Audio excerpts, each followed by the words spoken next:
video tutorial, and in today's tutorial I'm going to talk through a couple of variations with the abduction. Now it's going to be involving you either sitting on the ground or lying on your back. Now the main thing here is to think about the way you're going to be executing the abduction. It's exactly the same as you normally would if you're in a seated position.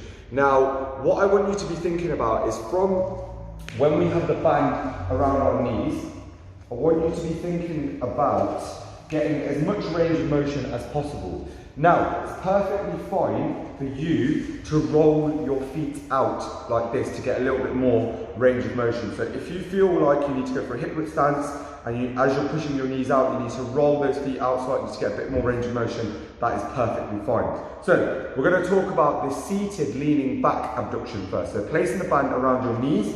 We're going for a hip width stance with your knees. Make sure your knees are not caving in as well. So ankles are in line with the hips. Make sure the knees are in line with the ankle as well. And what you're going to do from here, chest upright, leaning back, drive those knees out to the side, hold that contraction and back in. Out and back in. Out and back in. So that's the leaning back seated abduction. Now, the lying abduction consists of you doing this. So lying back on the floor, same again, knees in line with the ankles in line with the hips, and we're literally driving our knees away from the body, holding that contraction, focusing in on working the sides of your glutes, and then back out and in. Okay guys?